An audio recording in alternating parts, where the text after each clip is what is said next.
Alhamdulillah, alhamdulillahilladzi hadana lihada wa ma kunna linahtadiya laula an hadana Allah. Asyhadu an la ilaha illallah wahdahu la syarika lah wa asyhadu anna Muhammadan abduhu wa rasuluhu la nabiyya ba'da. Allahumma shalli wa sallim ala sayyidina wa nabiyyina Muhammad wa ala alihi wa sahbihi ajma'in, amma ba'd. Ayyuhal muslimun ittaqullaha haqqa tuqatih wa la tamutunna illa wa antum muslimun. Faqad qala Allah Ta'ala fi kitabil karim, a'udzu billahi minasyaitonir rajim. Bismillahirrahmanirrahim. Wa ma yantiqu 'anil hawa in huwa illa wahyu yuha.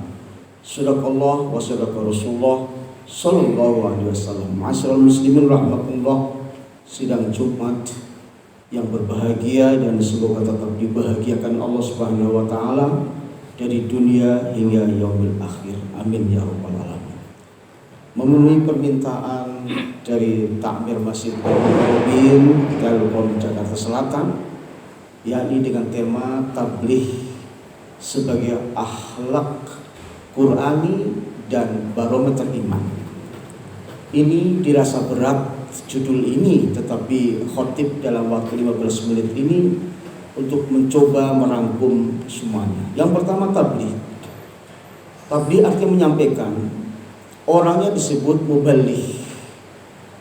Syarat-syarat menjadi muballigh itu tidak boleh ada kepentingan individu, yang maksudnya menyisipkan niatnya, penyampaiannya hanya untuk tujuan individu dan kelompok. Sebab Allah Subhanahu wa taala berfirman, ini merupakan menyangkut akhlak Rasulullah. Wa ma yantiqu 'anil hawa in huwa illa wahyu yuha. Tidaklah Rasulullah menyampaikan dengan hawa nafsunya, melainkan dengan wahyunya. Jadi Rasulullah tidak pernah menyisipkan di dalam mimbar itu ada kepentingan individu, kepentingan pribadi. Misalnya kepentingan individu itu supaya dikenal, supaya kaya raya. Itu tidak boleh. Jadi pure menyampaikan adalah ayat-ayat Allah, hadis Rasulullah. Misalnya seorang yang istilah bahasa Arab, anta tukhalitu uraf. Kamu berbeda maka akan dikenal. Ini niatnya sudah salah. Begitu demikian juga dia misalnya berkhutbah di tempat ibadah yang lain supaya dianggap leneh dan supaya dianggap tenar. Ini gugur hadirin. Amaliyahnya gugur. Sebagaimana juga seorang imam misalnya terbesit di hatinya, terbesit ingin membaca surat yang panjang supaya dipuji orang, supaya dianggap qori, supaya dianggap hafid, itu sudah gugur hadirin. Menurut pandangan tauhid, menurut kacamata tasawuf, itu tidak boleh ada neko-neko di dalam diri khotib, di dalam diri mubaligh, dalam menyampaikan. Tidak boleh ada intrik-intrik atau vested interest. Itu mubaligh yang pertama. Yang kedua, tabligh sebagai akhlak Qur'ani. Mari kita cocokkan, apakah selama ini kita sudah Qur'ani? Perintah sholat jelas contohnya dalam Al-Quran. Ini kembali nukilan dalam Al-Quran. Perintah sholat, inna sholata kanat alal mu'minina kitabam mauquta. Sholat adalah diwajibkan bagi seorang mukmin dalam waktu tertentu. Kemudian kita di dalam sholat membaca doa iftitah yang terdapat dalam surat Al-An'am 162. Bunyinya ini sebagai tujuan sholat. Inna sholati wa nusuki wa mahyaya wa mamati lillahi rabbil alamin. Lillahi rabbil alamin, ini tujuan sholat. Bahwa kita mengabdi seluruh jiwa raganya hanya untuk Allah, bukan linafsi atau linas. Mari kita terjemahkan secara universal. Apa sih lillahi rabbil alamin? Bapak-bapak kalau ingin tafsirnya lillahi rabbil alamin, nengok Sayyidina Abu Bakar. Ketika Rasulullah memaklumkan, wahai kaum muslimin, ini logistik kurang, butuh harta kalian. Lalu Sayyidina Abu Bakar menginfakkan seluruh hartanya. Sampai Rasulullah bertanya, "Ya Abu Bakar, kalau hartamu diinfakkan semua, mana hartamu lagi?" Lalu Sayyidina Abu Bakar menjawab, "Hartaku cukup Allah dan Rasulnya." Ini lillahi rabbil alamin namanya. Kemudian Tol'ah Al-Ansari, Abu Tol'ah Al-Ansari, 3 tahun lalu sudah khotib sampaikan di sini. Itu di YouTube, bapak-bapak mengulang, ya. Abu Tol'ah Al-Ansari menginfakkan semua hartanya untuk kepentingan kaum fakir miskin, karena dia mendengar ayat lan tanalul birra hatta tunfiqu mimma tuhibbun. Sekali-kali kamu tidak akan pernah kebaktian yang sempurna sebelum kamu menginfakkan harta yang kamu sangat cintai. Al-Imran 92. Itu 2 contoh. Yang ketiga, Abdurrahman bin Auf, hartanya diserahkan kepada fisabilillah. Terus yang menarik adalah sikap Ansor dan Muhajirin. Coba bayangkan hadirin, ketika beberapa Muhajirin datang ke kota Madinah, itu Ansor bilang begini, "Adakah di antara kalian yang tidak punya rumah?" Sebenarnya ini diplomasi, padahal memang kita tahu. "Saya belum, silakan ambil rumah saya 1. Adakah kalian ingin nginep di kamar-kamar kami? Kamar kami banyak, silakan ambil salah satunya." Sampai pada tingkat, "Adakah kalian belum punya istri? Aku punya istri 3, aku nanti carikan 1 untuk antum." Itu Islam itu kalau bicara lillahi rabbil alamin begitu. Ingin tahu bukti yang paling modern siapa? Mubaligh yang paling modern, yang wafatnya Islah Husnul Khotimah, siapa? Syekh Ali Jabir. Harta bendanya, rumahnya dijual untuk beli Quran, Braille untuk orang buta. Menurut pengakuan adiknya itu laku 3 miliar rumahnya. Dicetak, dibelikan Quran Braille untuk orang-orang yang ama atau buta. Beliau masih rela ngontrak di Rawamangun. Kemudian masih punya hutang. Untuk apa hutang itu? Untuk membiayai para hafid yang umroh gratis. Se-Indonesia terakhir ada seorang pemulung yang bernama Akbar yang di Bandung itu, aslinya dari Garut, lalu dia kehujanan, mau makan, mau minum, gak ada uangnya. Dia di emperan toko tadarus Al-Quran, dan itu viral sampai ke TV One. Akhirnya diadopsi oleh Syekh Ali Jabir. Seorangnya hafid, seorang bukan hanya hafid tapi mengerti tafsir, kandungan Al-Quran dimemahami, lalu menyampaikannya dengan baik, kemudian mengamalkan dengan baik. Itu makna lillahi rabbil alamin. Kalau ingin kita tahu akhlak Al-Quran semacam itu, memang berat hadirin, sangat berat, tetapi harus kita lakukan, karena memang ucapan lillahi rabbil alamin gak boleh basa-basi.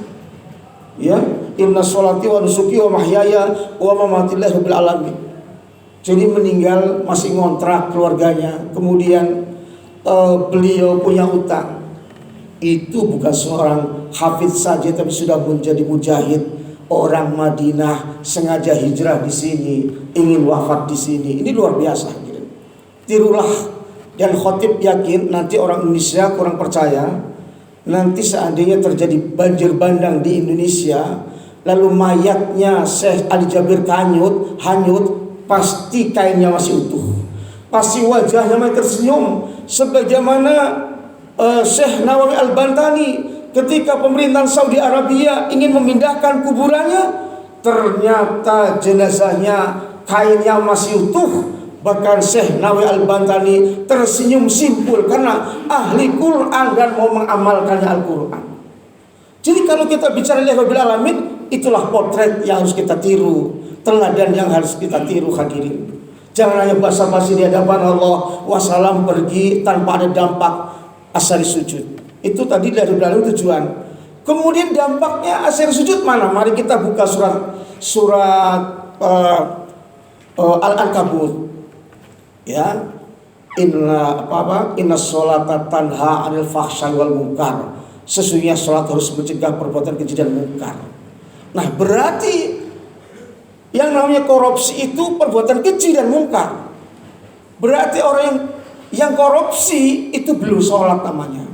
Hanya sholatnya basa-basi, makannya menjijikan, itu makan belatung yang bau busuk. Hadirin, jadi sholat itu tidak boleh main-main. Kemudian dampak dari sholat, Allah menjelaskan dalam surat Al-Mu'minun, qad aflahal mu'minun, sungguh telah beruntung orang beriman. Siapakah orang yang beruntung? Alladzina hum fi sholatim khashi'un, yaitu orang yang sholatnya khusyuk. Walladzina hum 'anil lahwi mu'ridun, dan orang yang meninggalkan perbuatan yang sia-sia. Tangan kita tidak boleh jahil meng-share informasi yang buruk, informasi yang provokatif, yang menfitnah. Jangan sampai kita lakukan itu. Karena Al-Quran melarang. Bekas sholat itu dampaknya luar biasa. Selain bahagia, beruntung, juga disiplin. Tidak boleh sembarangan ngomong yang sembarangan. Rasulullah melarang, man kana yu'minuna billahi wal yaumil akhir falyaqul khairan aw liyasmut. Barang siapa yang percaya pada Allah dan hari akhir, maka berkatalah dengan baik. Kalau memang nganggur, gak ada omongan, mendingan tadarus Al-Quran, mendingan zikir, jangan rumpi, jangan nge-share informasi yang jelek-jelek. Itulah disiplinnya orang yang sholat luar biasa. Dan orang sholat pasti berbahagia. Tapi hadirin, khotib ini bingung. Begitu nonton YouTube, survei PBB, dari jumlah 156 negara, justru yang tergolong negara bahagia ada 5. Yang pertama Finlandia, yang kedua Denmark, yang ketiga Swiss, yang keempat Islandia, dan yang kelima Norwegia. Indonesia urutan ke-92 tergolong negara kurang bahagia. Kalau melihat Al-Quran begitu idealnya, mestinya kalau objektif, Indonesia lah yang mayoritas muslim yang harus berbahagia. Karena dengan sholat dan zikir itu bahagia. Tapi kenapa? Rupanya barometer bagi PBB dalam survei adalah negeri itu 0% korupsinya. Kemudian di Finlandia, begitu lahir satu anak umur 1 tahun 17 tahun sudah mendapat uang saku 6 juta per orang. Betapa bahagianya. Ada rekan yang tinggal di Finlandia ngasih tahu, di sana jujurnya bukan main. Satu ketika ada seorang bos di kantor telepon tukang ledeng, "Bang, ledeng saya bocor di kamar itu. Masuk aja ya, karena istri saya lagi ngajar, anak saya sedang kuliah, gak ada siapa-siapa di rumah." Rumah pintu terbuka, kamar terbuka. Tukang ledeng masuk, betul ledengnya dengan rapi. Di situ ada jam emas, ada kalung istrinya, gelang istrinya. Tetapi tukang ledeng tidak bergeming, tidak tergoda untuk mengambil hak orang lain. Itu salah satunya kejujuran dan ketidakada korupsian. Terus keadilan ditegakkan di sana. Akhirnya kita malu. Tetapi dalam survei Palestina, justru orang Indonesia diuntungkan. Menurut ACT, aksi cepat tanggap, bahwa ternyata dalam survei orang yang paling dermawan adalah Indonesia, yang banyak memberi kontribusi pada Palestina. Jadi ada 2 penemuan yang agak paradok. Satu sisi Indonesia, Muslim Indonesia paling dermawan, tapi sisi lain kita berada di urutan 92 negara yang tidak bahagia. Salah siapa ini? Karena barometer iman kita kurang. Jadi Islam kita kebanyakan hanya Islam KTP.